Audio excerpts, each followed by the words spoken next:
Okay, good morning and welcome to our comics, manga and graphic novels writer in residence session for Kirklees Libraries. So today we have Christina Longden, our writer in residence, right? And we have Conor Ibrahiem, the creator of the new Abrahamix comics. Hi, Conor. And Morning. also, morning. And Tasneem Kausar, talented artist and founder of the Kirklees Libraries Manga Club. Hi there. Hi, everyone. Hi. Hello and welcome to everyone this morning. So we're going to begin with Chris today and she'll be talking about her personal favourite comics. So over to Chris. Thank you. Thank you very much, and thanks to everybody for watching. Thanks to everybody for joining in. If you've got any questions or any comments, your experiences with anything that we're talking about, we would really appreciate it. You can send them in to Nicola through Facebook or however you're watching them, and yeah, we'll have a chat at the end of the session. So the reason I wanted to do this session in particular is it's an issue really close to my heart. If you'd asked me 10 or 15 years ago, would you describe yourself as somebody who's into comics or graphic novels? I would have said absolutely no. That's kind of, I wouldn't have said that's a bit geeky, but I would have said, well, no, not really. But what changed for me was when I had kids, and I've shared the story before about my daughter who has dyslexia, who was absolutely resistant to reading, and I've always been a bookworm. So it was really, really difficult for me to come to terms with the fact that this is a kid who loves stories. I mean, I could read to her till I went hoarse, but I just couldn't get her into the reading. So I looked back to my own childhood and what was it that I enjoyed reading the most as a child? Even though I had a very good reading ability, I was happiest reading my comic books. So I'm going to show you, I'm just going to run through a few slides of some of my own personal favourites back then and today, for those of you who want to get back to your childhood, have a bit of nostalgia and cheer yourselves up. So if we can have the first slide, please, Nicola. I'm sure you'll be familiar with some of these names. We've got Dennis the Menace from the Beano. I could have put all the other magazines that I've got on. I have got hundreds of annuals, and those are just some of them down there that I've been collecting over the last few years. Names from the 70s and 80s. Just fantastic, very, very outdated now reads, but great illustrations, funny stories, pure escapism, and Asterix. I'm sure many of you will have read it as kids, and Tintin. Everybody knows Tintin. But really what comic books are about, particularly when we're talking about comics in terms of children accessing them, they're about building the will to read and just escapism and fun and naughtiness and being subversive. And what child doesn't enjoy a bit of that? And what adult doesn't as well? But I'll come on to the adult side of subversion a bit later. They are quite unusual. If we're talking about using comics, you won't get your child seeing them very much in a classroom. And if there's any kids watching this today, I'd love you to get in touch and say, yeah, we use comics to read and to learn and to explore stories. But there's an increasing movement towards that because they do reach children who are quite reluctant to reading. They're fast, they're zippy, they don't impose a narrative voice on you either. And I think if you're quite, maybe quite a rebellious person or quietly subversive, that's why comics are so wonderful, because they don't tell you what to think. They give you a bit of information. You can go away and mull on it yourself as a child and as an adult as well. So if we could have the next slide, please, Nicola. These are some of my old favourites. Now, when I was a lass, talk with my children, we're talking about books and annuals, I often explain that they're not like the magazines of today, because a lot of the stories inside were beautifully illustrated stories, whether it was a comic book for boys or for girls, because they were very, very gender divided in those days. And so there were a lot of really beautifully illustrated stories of children's classic stories, actually. So you got to know, that the Secret Garden and even George Orwell's stuff. It was serialized in kids' magazines by great artists. There were also the photo stories as well. And those of you who grew up maybe reading your sister's copy of Jackie, or if you had your own copy of Jackie, will remember the photo love stories. And it was my ambition once in life to be one of the models going in a photo love story. It never happened. I'm still hoping that one day somebody will approach me as a middle-aged woman and say, you need to star in this photo love story. But they were fantastic. Great stories. There's some of the examples of the magazines and the annuals that I got to read as a young person. Very innocent as well. Not quite like some of the older teen magazines that you get today. And the Jackie magazine picture, I wanted an illustration there because I had some of the best times of my life with my mates at school when the teachers weren't looking, just defacing all the models on the comics. And in some ways they were better than actually reading some of the comic stories. Next slide, please. Thank you. This is really just an illustration of perhaps some of the most famous comic characters there's a lot from the UK, but also many from America, which you'll be familiar with. And what I'm trying to illustrate here is when you read comics as a child, if you discover another child that reads comics, you've instantly got this whole set of characters in common. There's a great photograph there of my son and his friend just reading comic books in the garden during lockdown 1. There they were. I took a sneaky photograph of them because, it was phones away. There were no screens. There were a load of comic books. So that's quite an unusual photograph in this day and age. But that just goes to show you, if you supply these items for children, they will read them, and adults will read them. We all read them in our house.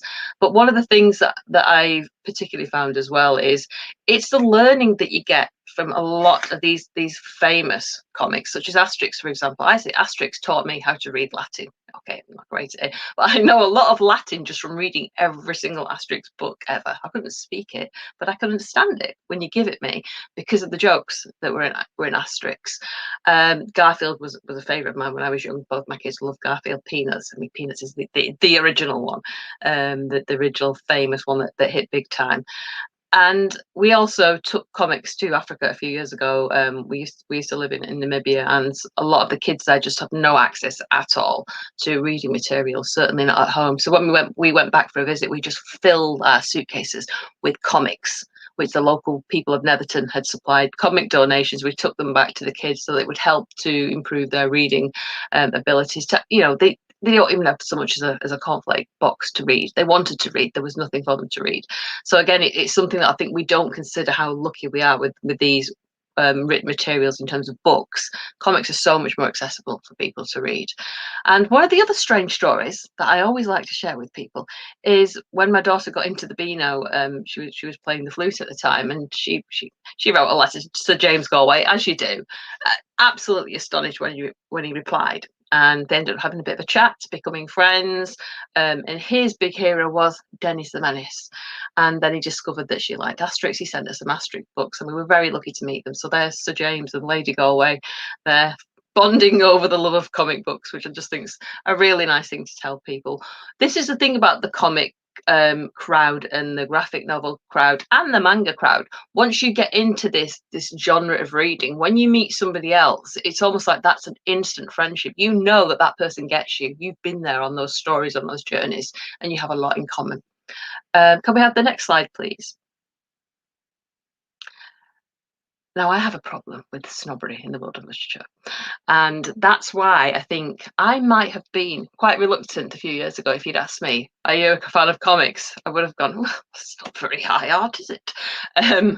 But getting my head around it all, it absolutely is. The level of talent involved to produce a small panel that cracks you up laughing, to shorten your dialogue.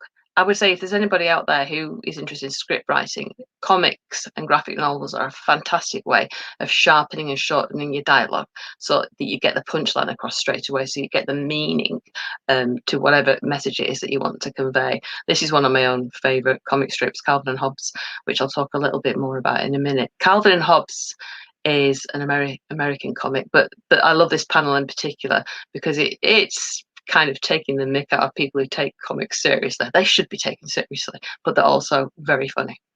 Can we have the next slide, please, Nicola?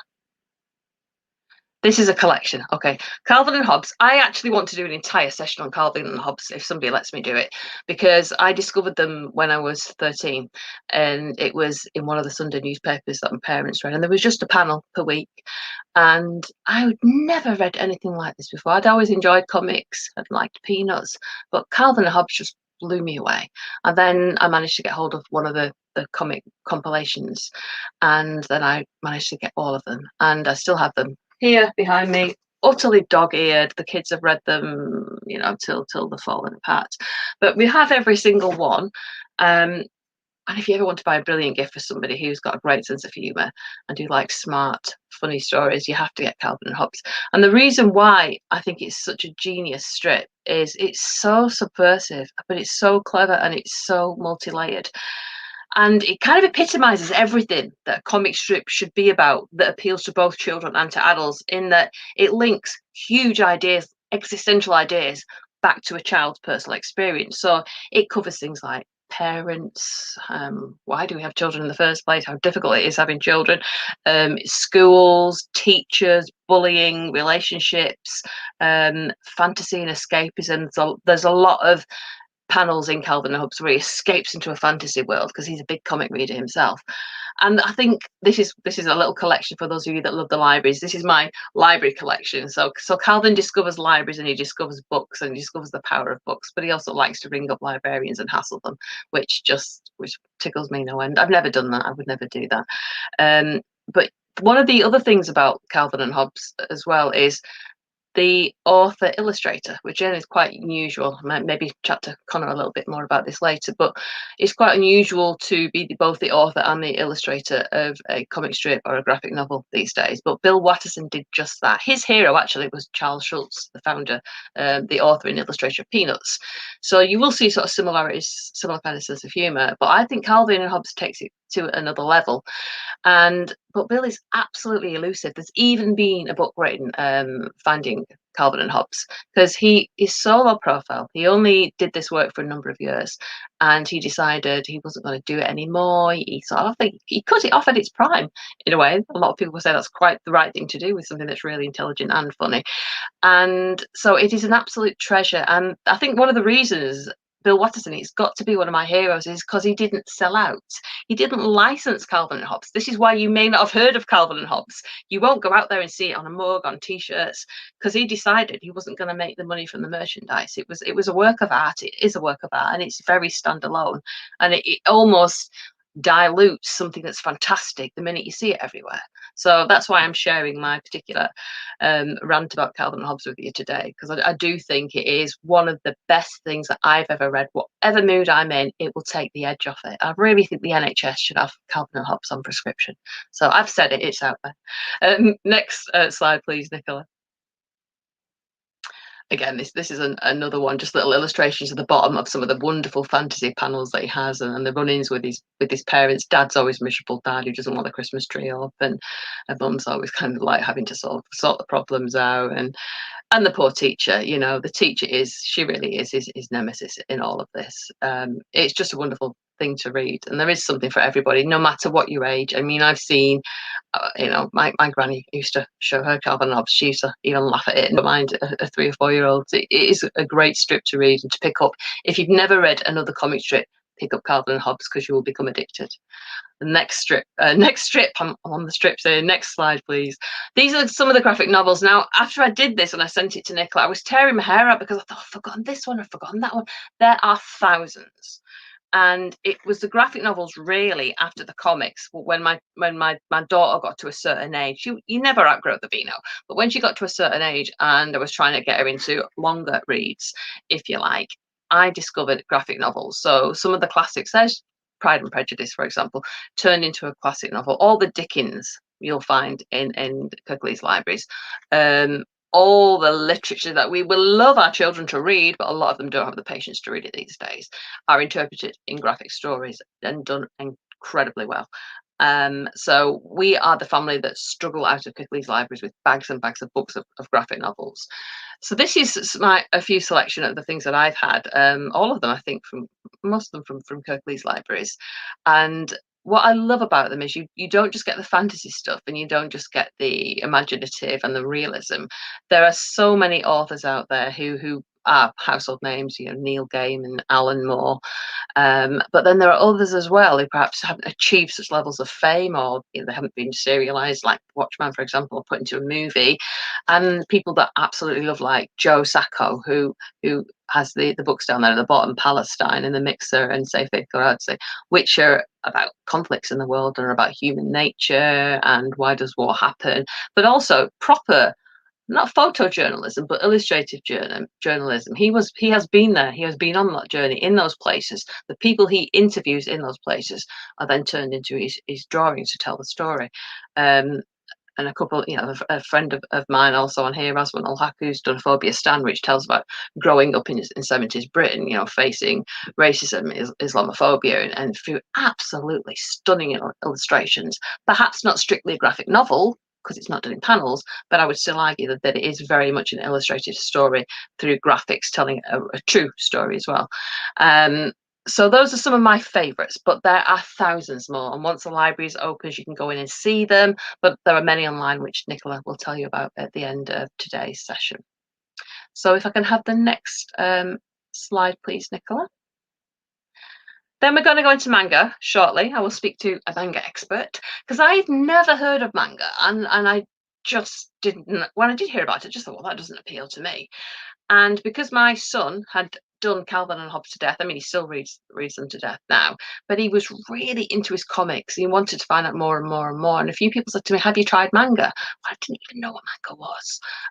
We'll chat a little bit about that in a minute. But these are perhaps some of the most famous headline manga books that my son's done this little slide for you. He wouldn't appear in person to talk about it because he went all shy, but those are his favorites. And we'll come on to manga in a little bit. But that's my whistle-stop tour of comics, graphic novels, and manga. And we're going to explore now, I think, putting together these stories through the medium of art and words. And I'm going to bring Conor into the conversation, Conor Ibrahiem, who's beaming live to us from Bradford, I believe. Morning. Hello, Conor. Hi there. Hiya. Conor, do you want to explain a little bit about the Abrahamix and how you came about working on them and where the idea came from? If you want to explain what it is, first of all, for the viewers. Sure. Well, it's a new comic book, as you mentioned, the Abrahamix, which is a fictional word, but nothing that won't label you to thinking what it could potentially be about. And it's about 3 Abrahamic superheroes from the Christian, Jewish, and Islamic faiths. I never expected to go into the world of comics. I wasn't a heavy reader of comic books as a child. I never read much. I was always glued to the television and watching films. So this came about through the Joseph Rowntree Charitable Trust. They put out there some funding to tackle one of 2 issues, racial inequality and Islamophobia, some years ago now, for organisations within West Yorkshire. So I applied through the company that I founded, Arakan Creative, for 3 years of funding. And the first year was a play, a second was a film, and the third year was looking at a comic book. And now, when I put the pitch together, I thought, I want to be different, I want to be creative, but still I want to reach an audience which is talking about inequalities in the world, but in a language they can understand. I thought, well, where's the best place to start is when people are very young. And initially, it was going to be a superhero family from West Yorkshire. But then it evolved, a Muslim family, I should add. But then it evolved, and I thought, well, I need to be a bit more inclusive and think for the long term. And obviously think about where other stories could factor in. And I needed to create that doorway from the start. So I kind of reimagined it, and it became what it is now, the Abrahamix. So looking at people from those faiths. And I wanted to be different, so I did a lot of research on superheroes. I mean, I love Superman. That was my favorite and remains, I used to watch it every Christmas. Christopher Reeve, he remains my favorite. And I thought, well, how many and there was so many superheroes. I thought, wow, there's some I've never heard of, and what kind of powers they had. So I thought, well, I'm going to adapt some of that and then create something a bit different as well. So the primary difference, I guess, is the fact that they wear the faith on the sleeve, but they don't bang on about it in every single episode, and they're not going to. But if you look at, like, for example, Superman, I mean, I later found out he was modeled on Jesus. He's sent to the earth to save mankind, God's only son, as it were, Krypton's only son. And the same can be said for other superheroes as well. So, but they never really made a focus of it. And I think that's quite clever, because when you start going into the preacher mode, people can switch off. It needs to be about entertainment.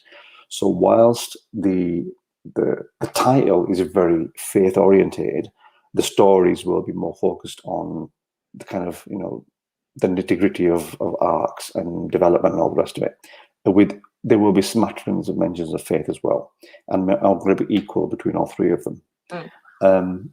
So that is the kind of nutshell as to where it came from and where we are at today with stories. Thank you. And you've only just launched it, haven't you? Kind of. They were completed some years ago, but there was some. It was very much stop-start. But you did pilot it with kids. I remember you actually did pilot it with children. And what was their response like? Overall, they loved it. I mean, we got a bit of extra funding to do that project you mentioned from the Aziz Foundation, and I think it was a number of select schools in Leeds we chose, and it was great, because what we did was we showed them a kind of we mocked up a trailer of the comic book with some movement in there, so it almost bordered on cartoons, something I'm hoping we'll do in the future.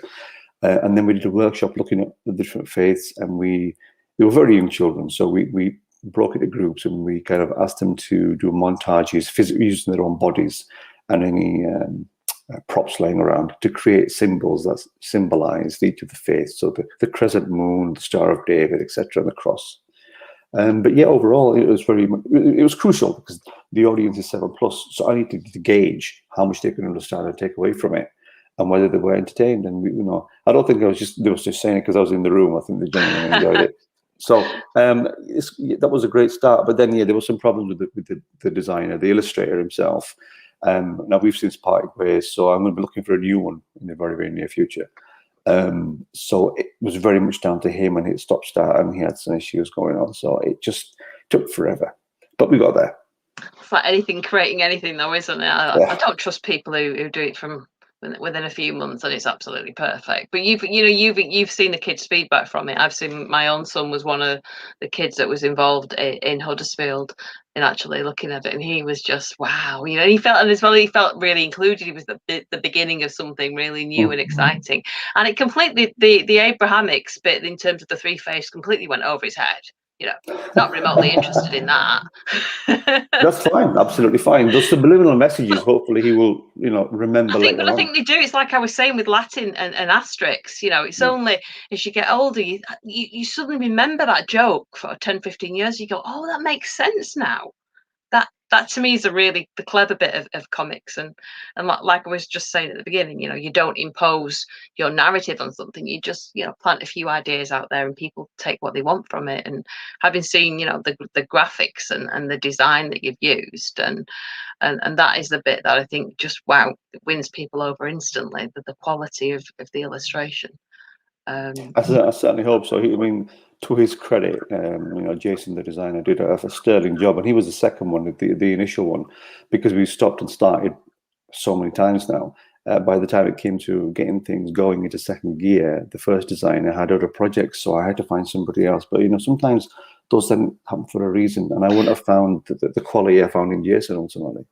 I like I say, I'm an amateur in terms of knowing about the graphic novel industry, but the great thing I would say is that whenever you pick up one of these more adult graphic novels, they always explain the creative process behind it, and that really struck me as it is very stop-start, isn't it? And people jump from one project to another, and very different to, I suppose, the world of literature as we know the rest of the world and books. So have we got any slides to show people, illustrations? There should be. I did send some over to Nicola. Yes. Do you want to talk us through what's out here, Conor? Okay, so this is one from the homepage of the website. So this is just illustrating that it's available in two formats, one being digital, the other being hard copy. I'm taking pre-orders for the hard copies, and the digital you can download it as soon as it's gone to the shop and you pay for it. So each comic is comprised, I think, between 8 and 10 pages, and it's kind of a continuation. So it's not like an individual story over 3 comics. It's part of the same one, but moving forward. There will be isolated stories per comic book. It's just to get the ball rolling. So that's the kind of still from the homepage section there. And here we are. So I was going to say before, one of the key differences between these superheroes and other ones is that they age reverse. So they're actually elderly. And I did that on purpose. You know, they're all over 60, I think maybe even 70. Because I want to build a bridge between the younger generation and the older. And we are an aging population here in the UK. And I want to just embed some more appreciation about the hidden skills and the things we'll never know about some of our elder generation, because they were also born and they were young and they were full of life and all the rest of it. So one of their powers, if you like, is that when they go into superhero mode, they go back to their, I don't know, mid-20s or however old they will look. And they go on, they kind of have to save the day, and then they will revert back to their Zimmer frames and wheelchairs and whatever else. But as I've been thinking and moving forward, I'm going to be developing because each superhero will have its, the chink in the armor. There will be some flaws, and that's always what makes a rounded character. What I'm going to be suggesting is that one of them will start becoming a bit full of themselves. When the longer they remain in their 20s and being the superhero, the ills of youth will start seeping back through. And so the longer they're there, the more I guess they're going to forget their purpose. So it's an interesting dynamic whereby you can go and save the day, but don't stay too long, because you're going to become consumed with, massaging your ego and not actually worried about saving people. Because I think that tends to come for many people later on in life. So it's almost like if they stay young for too long, they will sacrifice the knowledge they've gained as elderly people. So they have to go back. So that's what I'm going to weave into it in the future, and explain to young people that older people should not be just seen as these little shriveled up prunes sat at bus stops. They've got so much there. That go and talk to them, and make the most of those while they're still here. Yeah, they're not superheroes, but I bet they've done some pretty amazing things. So that's another subliminal message I want to include. That's brilliant. So this is these are snapshots of each front cover, with the left one being the first, the middle being the second, and then the third one being the last one. And 2 and 3, I'm going to be releasing a digital download in the coming weeks. And this is the promo poster, just to say, hey, we're here, we've landed. It's now available for everybody, with and without the nitty-gritty detail. And it was just, I guess, just making it very obvious that they are elderly, and then this is how they look when they're younger. And you'll notice in the top right corner, there's a red tinted gentleman. Again, something a bit different. I've included the concept of jinns. Now, in the Islamic faith, jinns are a life force of their own, made of fire. And they may be known by other names in other communities and cultures, ghosts and all the rest of it. But they are forces that we believe firmly exist on a different plane. We can't see them, they can see us. And they are very powerful. And wanting to involve them, not in any kind of scary way, but just as this kind of unknown, exotic addition. So we have a good jinn and we have a bad jinn, who will obviously fall into either camp. So the good jinn will help the goodies, as it were, the superheroes, and the bad jinn will kind of lead the nemesis on an even darker path.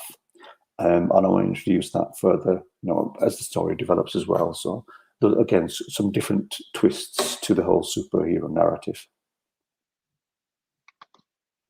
Again, other stuff from the website, just illustrating this, also available in print, and a kind of little snapshot from what one of the next comics will look like.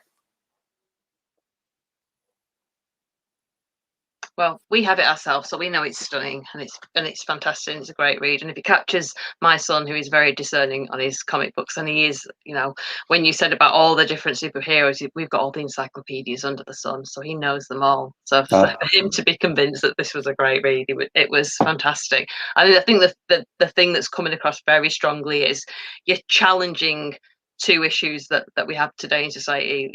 The obvious one being is the way that we perceive older people. In other cultures, it's completely the opposite. You know, it's, you look at somebody older and they are not invisible.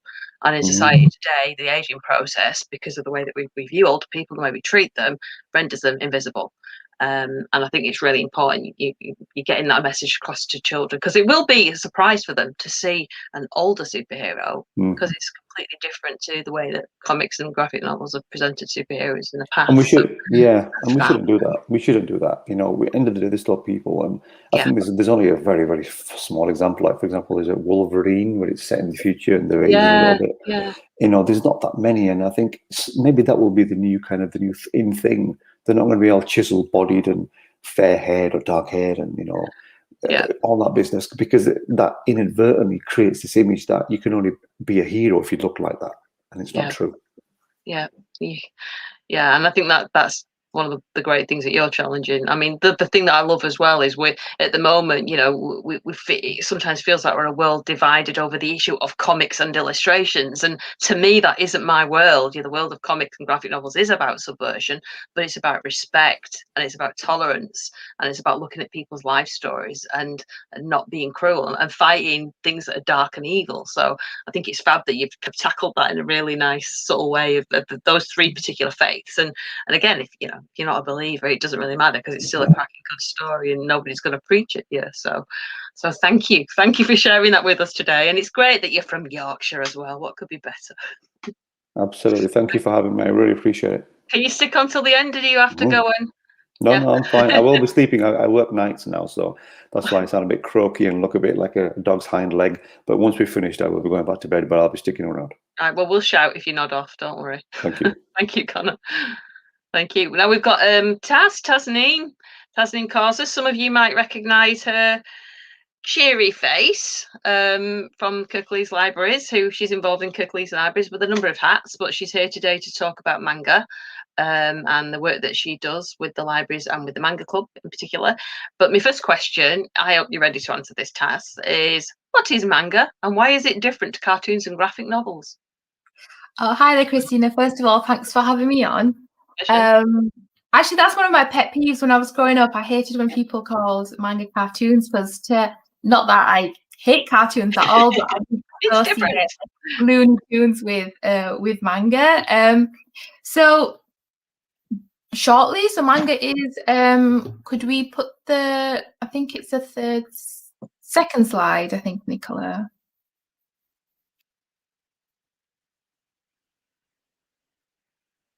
So we've gone out of order. Okay. Great stuff. Right. So so what is manga? So manga are Japanese comic books. So like you've mentioned, the Beano, it's the equivalent to the Beano, but in Japan. It's a very distinctive style. So, if you see manga, you'll know it's manga. It's, it's very different from Disney. It's very different from like Western comic books. It's got its kind of own very distinctive, expressive style, very much focused on sort of the eyes and the hair and kind of the sort of the body. It's very popular across the world, and I think one of the reasons it's very popular is because it's got a very broad range of genres.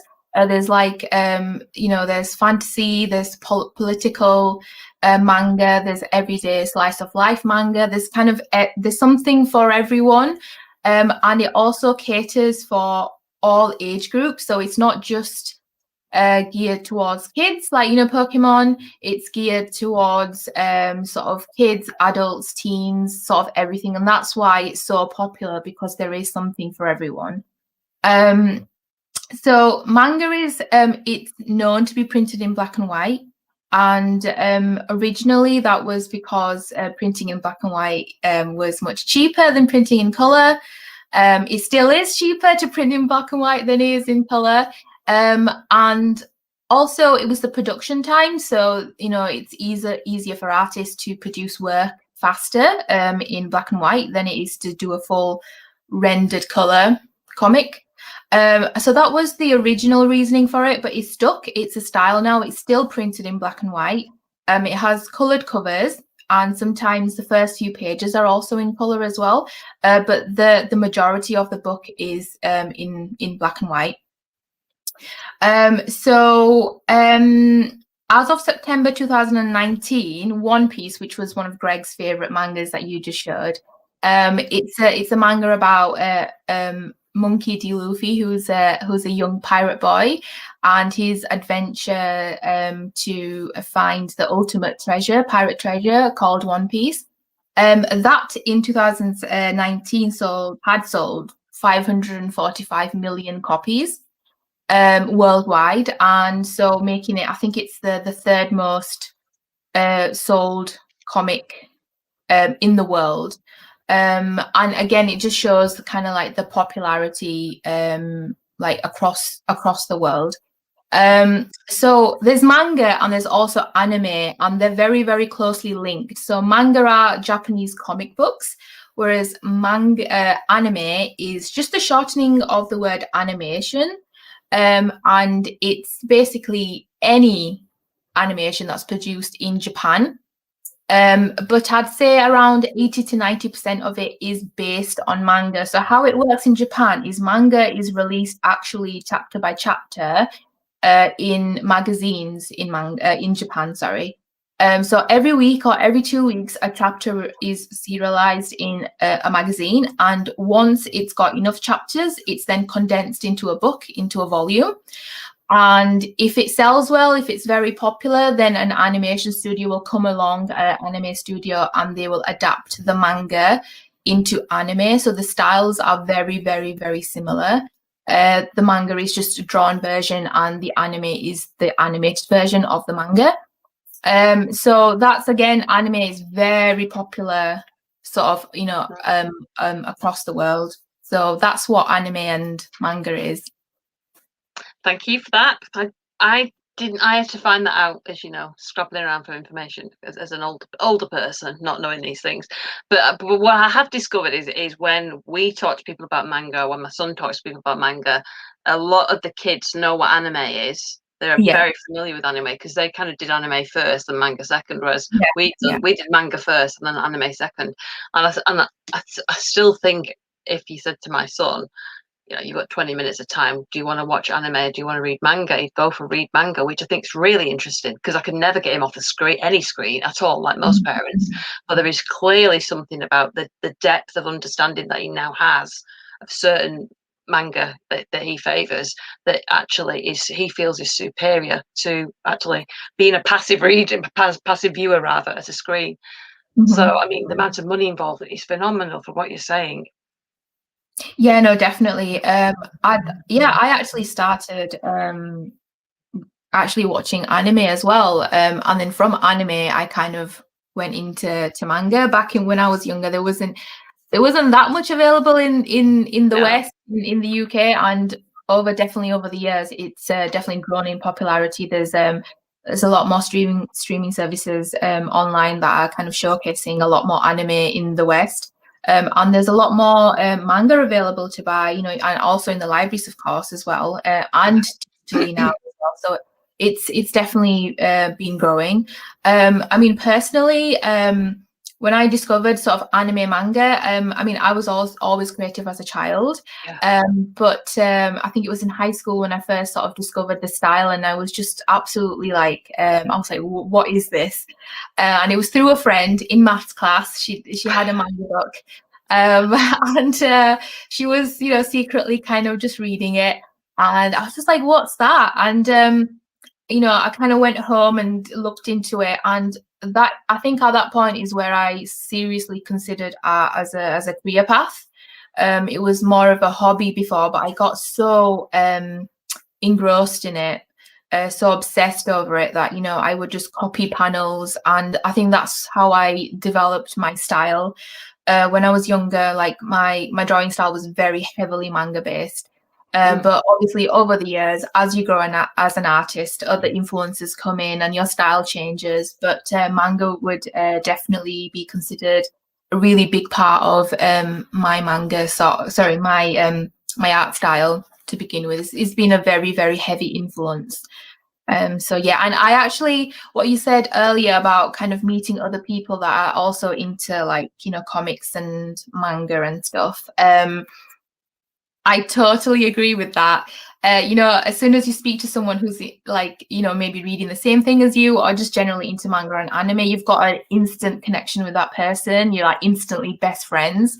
Yeah. And it's just something to relate to because it's such a niche market that, you know, you're into the same things when you're both reading or watching anime, and you've got lots to talk about as well because there's so much out there. There should be dating sites. I'm sure there are dating sites out there because it's like if you know and love Calvin and Hobbes, you get me. We're friends for life. That's it. We don't even need to discuss that. You know, you clearly get on. That's a new app idea, Christina. I think you should look into that. Be a dating billionaire. Maybe not. Yeah, I'm sure there must be stuff like that out there, Taz. But it is. I mean, I think that's. I mean, I don't know if you want to talk through the rest of your slides, or I don't want to hijack what you were planning to say. But yeah, I've got. Yes, if you could go back to slide 1, that was just a quick sort of introduction just about myself. So I work under the creative name of Kira Arts, which is my freelance art business name. I named it after my favorite little buddy, Kira, who is my pet chinchilla. And I loved him a lot. So I kind of ended up naming my business, art business, after him. So I've been working as a freelance illustrator, designer, and / tutor since I graduated from an arts and design degree back in 2012. And I do a lot of manga workshops across England at schools, clubs, libraries, festivals.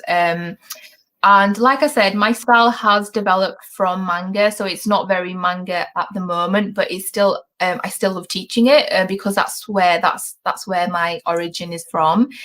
Still read it, still draw it for fun, and still love teaching it as well because I've perhaps just had so many years of experience. So I still do like workshops all over the country. But yeah, so that's me as an artist. And if you just go to slide 2 again, just before we move on, we do have a new web page on the Kirklees Libraries website dedicated to manga and anime. It's still new, so please bear with us. Still updating it on a daily basis, but you know, if you want to learn a bit more about manga, if you want to learn a bit more about anime, you can definitely visit us on kirkleeslibraries.co.uk/manga. And you know, there's a lot on there. It shows what's on offer through Kirklees Libraries, which Nicola will talk about a little bit later. But also on the website, we're featuring your manga anime art. Also short manga reviews as well. So if you've got like a favorite manga you want to suggest and you want the whole world to read, please send us a review. And if you want to showcase your work, just please email us. We'll feature it on the website. And if you've got any ideas, any cool suggestions, you know, we're all ears. So again, please contact us. All the contact information is on the website.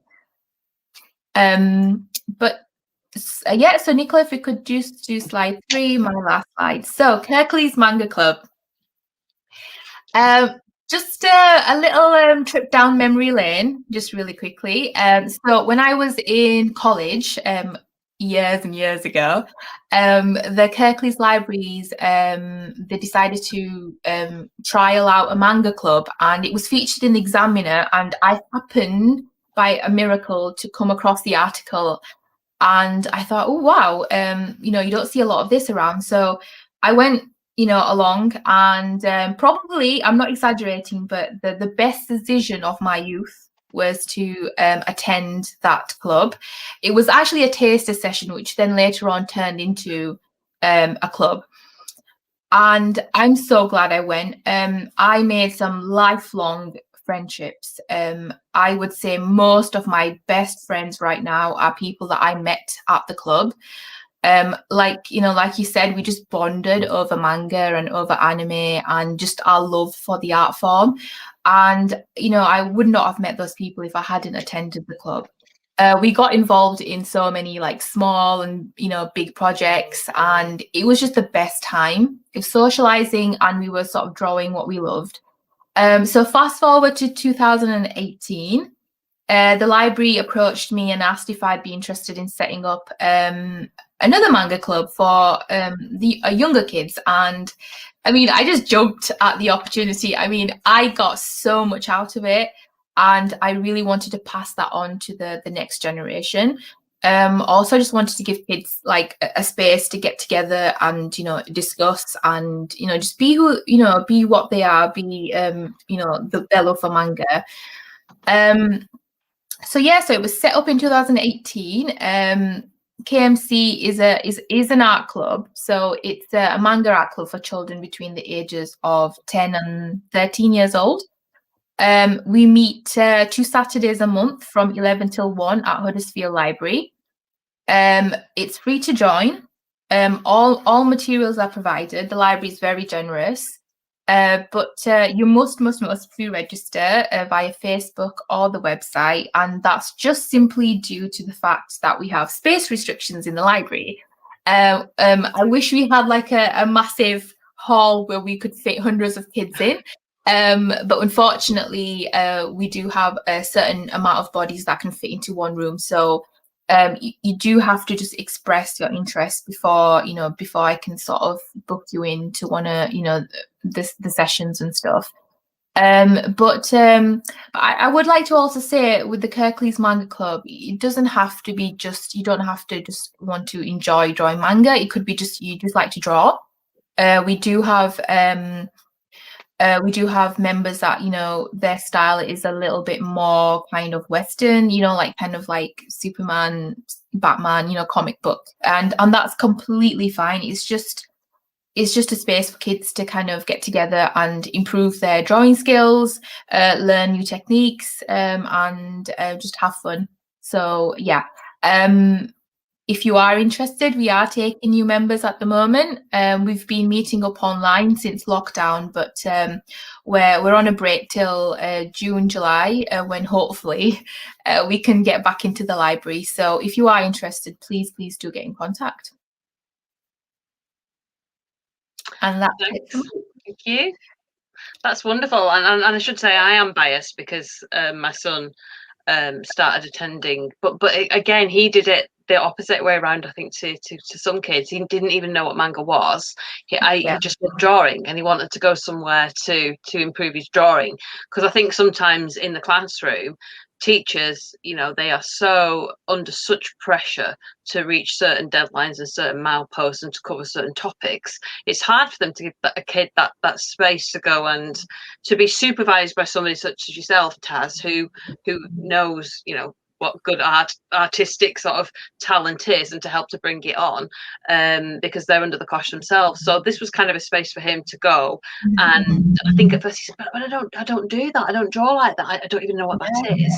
And you know, gradually he absolutely fell not just in love with the books, but his own artwork is now I have to say to him, can you do something other than manga?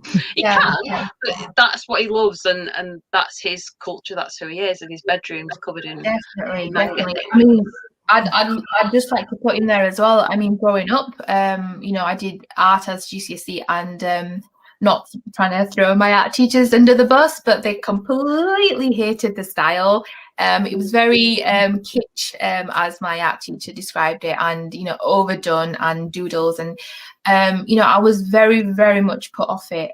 You know, I love drawing it, but my art teachers, you know, they said if you want to get into a good college, you know, you need to diversify, which is very true. You should try all things, you know. But I really wanted to focus on manga, but they really kind of discouraged me off it in high school. And the same thing happened in college. It was more kind of pre-Raphaelites and the Great Masters, and, you know, more oil painting and stuff. And I think since from high school year 11 till after university, same thing happened in university as well. You know, my tutor was just like, Taz, you know, we need to look at other forms as well. So actually throughout my sort of art education, I was very discouraged from drawing manga, and I didn't for many years. I did it as a hobby at home, but through high school, college, university, none of my portfolios included any work in the manga form, and I kind of went off it for a while. I still read manga, but I didn't draw it because I was so discouraged. And thankfully, because of the manga club and meeting friends that also drew manga and stuff, I kept going with it. There was still like a flame there. And I'm so glad I didn't completely give up on it, because after I graduated, after I was free to do whatever I wanted, I came back to the style. And I'm so glad I did, because I felt like a bit of a fake kind of drawing. And, I love oil painting, but it was kind of almost pushed onto me.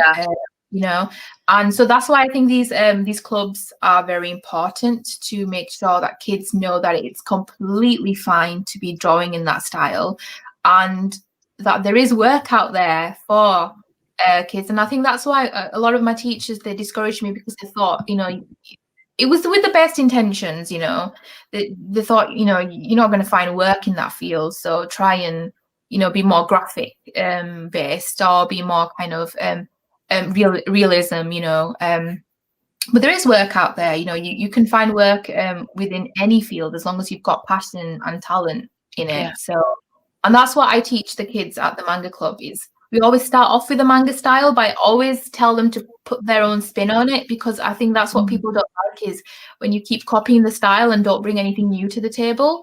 So we all start off with a manga style, but everyone then develops their own little kind of elements into that style to make it their own. I think that's just I don't know whether I'm not aware of any other libraries in the country that offer a manga club, but I think that in itself, for kids who are really artistically inclined and who feel that maybe they're not shining in the same classroom because they don't do perfect replicas of still life, or they don't do exactly as the teacher tells them, and they use the wrong colours, I think it's great. Again, it's a little bit like that subversive element that we've been talking about from this particular genre. It's all there in manga, isn't it? And I think the problem is as well, we can all get a bit snobbish about anything that is quite new. Oh, it's new, therefore there can't be much in it, because we reinvented the wheel. But for example, with manga, I just kind of thought, well, I can't relate to the Japanese culture thing. I don't really get that, and no, that'll never appeal to me. And then my son mentioned something about JoJo's Bizarre Adventures and going back in time and Victorian and Sherlock Holmes. So what on earth are you talking about? It's all about history. It's all about the stuff you're into, and it makes it really much more interesting than when you're talking about it. It's like, okay, this sounds really interesting. So there's something there for, there is something there for everyone, isn't there? There definitely is. I've just got one here as well. This is nomadic. This is, again, it's not your typical manga, but it is manga. And again, it's just like all cultural. There's manga about all kinds of cultures. It's not just Japanese. So I would really encourage you to sort of, look for things that you're interested in, and not just think it's just about fighting monsters all the time. There's a bit about everything. So yeah, I think anything that is introducing kids to other cultures is fantastic, particularly in the country that we live in at the moment. I mean, my kids know far more about Japanese and Chinese, North Korea, South Korea politics and history than I do now, which that's completely through these mediums that we're talking about today. I hold my head in shame. I really don't. It's not that I'm not interested.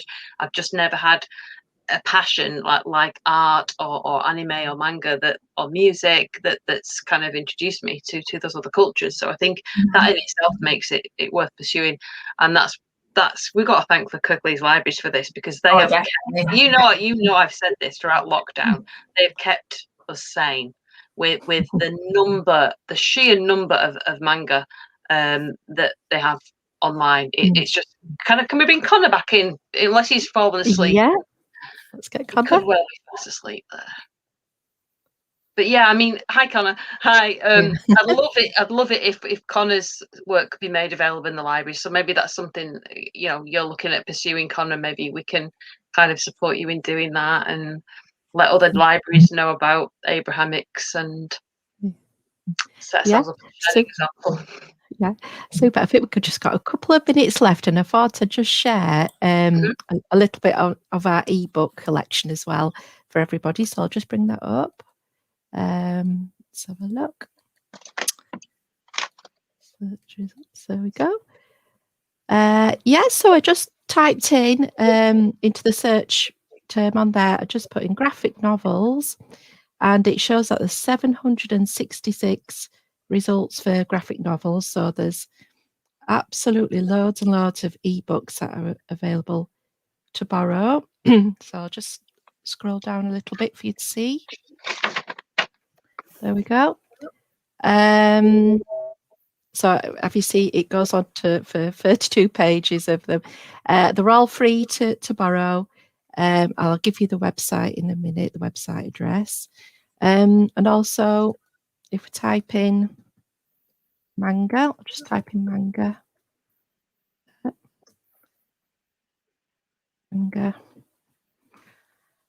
Again, there's 182 books of manga on our ebook collection as well. So again, a really, really big collection of books.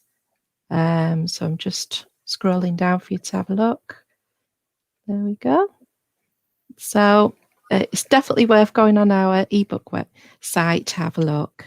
And I'll just give you the address here. There we go. So that's the website to go on for ebooks.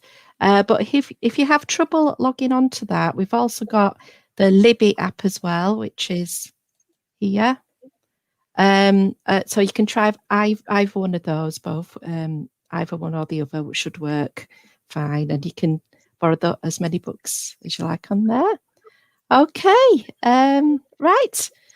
I think that's it then for today. So it's been an absolutely brilliant session. Thank you so much, everybody, for a really, really brilliant morning.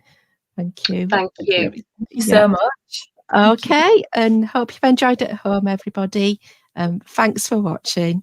Thanks for everybody for watching, and please share the word that we've got some great stuff out there to read. And thanks, Conor. Thanks, Taz. Yeah. Take care. Thanks so much. Thank you. Okay. Bye.